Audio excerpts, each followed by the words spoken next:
Steve, the floor is yours. Okay. This is just a few minutes of my reflections on some interesting pitches I've recently heard. I'm here every Wednesday at 9, except for 1 week a month when I go up and listen to a SAGE pitch at the Innisphere.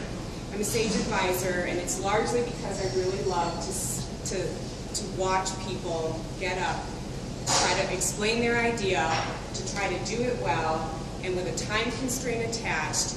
It's a pretty high-level situation that you're in as an entrepreneur, and you have this one chance to tell your idea and to tell it well. Well, I heard a speaker who really had all the charisma that you would want to see in someone giving a pitch. He had a lot of high energy, his slides were really good, he was knowledgeable about his product, and he was passionate.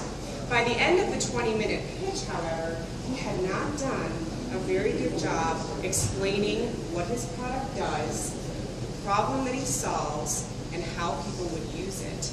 It was a technical product, something that you needed to get your mind around a little bit more, and it showed, the problem he had showed its face in the first two questions that were asked. I asked one of them, and the woman next to me asked the other one. And both of those questions we asked were basically, can you go back to that slide and explain to me again what your product does? I didn't really get why that was your money slide. And then the woman next to me said, you know, I had the same problem, and there were heads nodding in the audience. I didn't really get it either. Can you kind of go over that part again? By this point, the speaker felt pretty badly. And he said so. He said, boy, I really feel badly that I didn't describe this better and I wasn't very clear. Because by the time he had finished his introduction, the rest of his presentation was spot on. He had his financials ready to go. He had all of his competitors well explained and the like. But he really had a troublesome time in that upfront. And most people do. The second speaker I want to explain is the contrast to this speaker. She was really strong. She explained her product, and especially the problem, really well in the upfront. She took her time. She explained the audience that she was trying to help. She explained the pain points of the people that experienced the problem that she wanted to solve. And it was interesting because this rarely happens, but I actually sat there waiting for her to reveal to me what her product was. You know, we're so excited about what we've created and the business we're developing that we want to get it out there right away and show all the bells and whistles.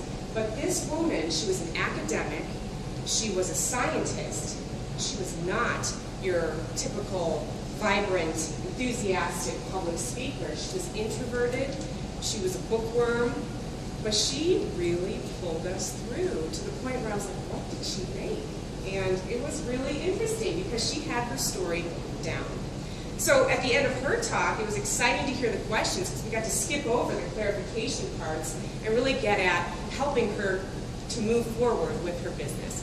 So there are three things that I think you can take from these two scenarios.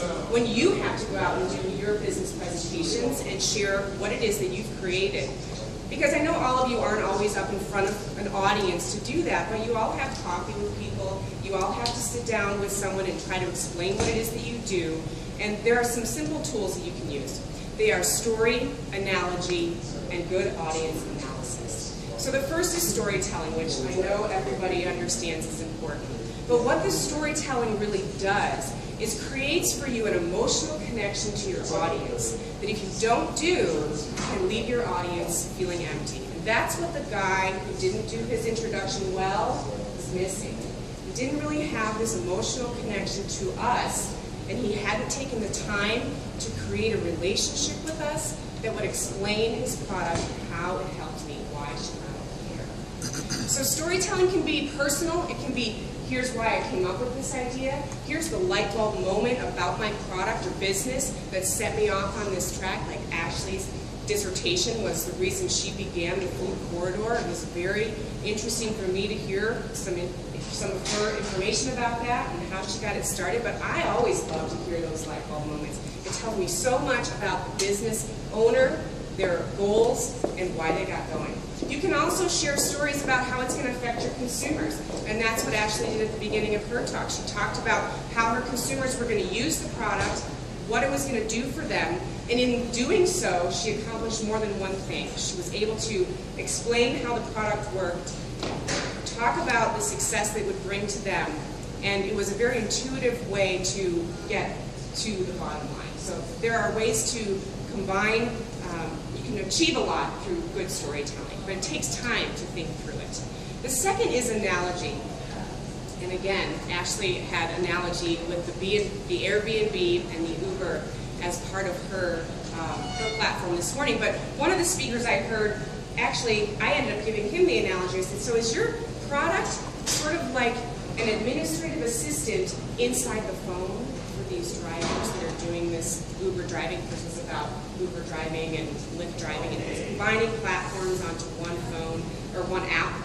And he said, well, yeah, actually it kind of is. And I think that was helpful to him to see what he could use to connect with someone. So whereas the story provides an emotional attachment, the analogy provides kind of a cognitive, logical connection with people, because you have to remember that your idea has never been shared before. It's a business idea that's new to the person, so you have to figure out how they can connect to your idea. So what is this like? So if you haven't thought about that before, think about it. What is your product or your business similar to that when you're talking to your audience, they can say, oh yeah, I kind of get that. I understand where you're going now. So that's the second thing. The third thing is your audience analysis. This is just critical. If you are presenting in front of a group, it's so important to think about what it's like to be in their shoes. What kinds of questions might they ask, number one, when it comes to Q&A? You should have sort of a list of things you expect them to ask you. But what is their position in the world? What type of work do they do? What kinds of things would they want to know about your product? And can you speak to those things as you discuss your story, as you think about your analogy and life? Audience analysis is so important, and it goes such a long way to show the people that you've thought through these questions. Ashley, again, used gluten-free. She has a gluten-free person on the judge panel. She's got somebody really interested in regulatory issues on the panel. She's got somebody really interested in the food economy at large. So she's hitting all those points in her talk so that she can make sure to wake them up a little bit with things that really interest them. So these are three things to just consider.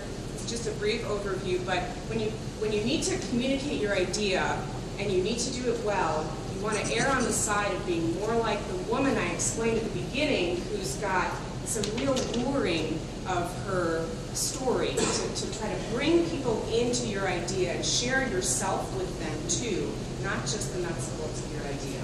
So you want to do that through story. You want to consider an analogy that might work really well for your audience, which could be different with each person, and you've got to do some good audience feedback and analysis to really bring your idea home. So that's what I'd like to share today.